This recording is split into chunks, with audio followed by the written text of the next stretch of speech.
I just want to thank this organization for even existing, okay?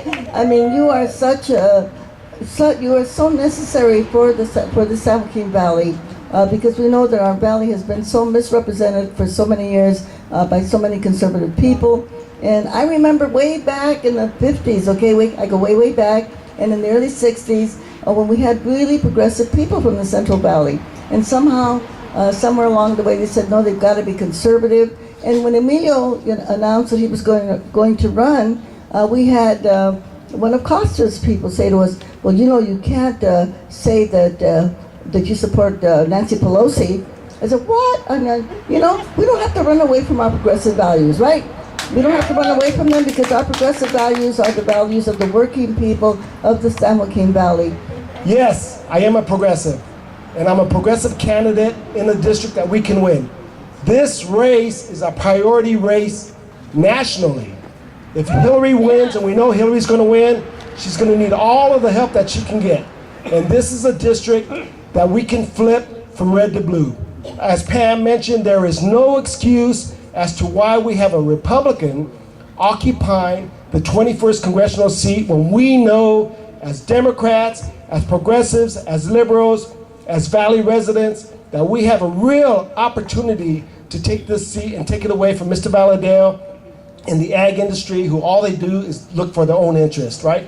Valadao receives tax subsidies, milk subsidies, farm subsidies, property welfare exemption, but yet when it comes to helping working families here in the Central Valley, the poorest congressional district in the country, where we have high school graduation rates at less than 50% because they're all being suspended under these discriminatory inequality policies. We have college graduation rates at less than 10% district-wide. But you look at communities like Arvin, Lamont, Mendota, Huron, which doesn't even have a high school, college graduation rates in those communities are less than 5%.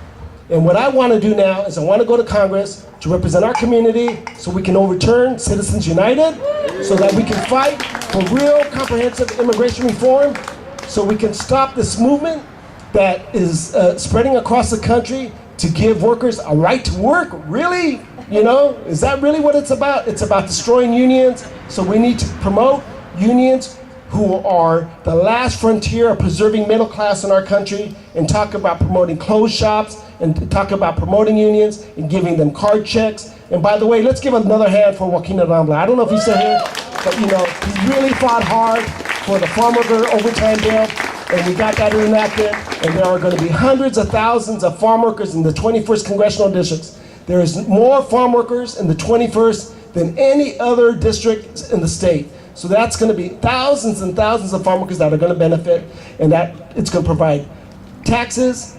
With those taxes, we're going to be able to build better schools. We're going to be able to build a high school in Huron. We're going to be able to build a credit union in Mendota that doesn't even have a bank in that community. We got to talk to our friends in Southern Tulare County, in Kern County, and we're going to have labor out supporting our race and our candidacy. But again, I can't do it by myself, and that's why I've been able to get a lot of support. But I'm going to need your support when it comes down to the wire. We're going to have to walk precincts, we're going to have to knock on doors, and we're going to have to talk to voters, because we know that we can't do it alone, and I know I can't do it alone, and my race is your race. If we really want to put ourselves on the map, we have to win this district, we have to win it for the Valley, we have to win it for Hillary Clinton, we have to win it for the Democratic Party.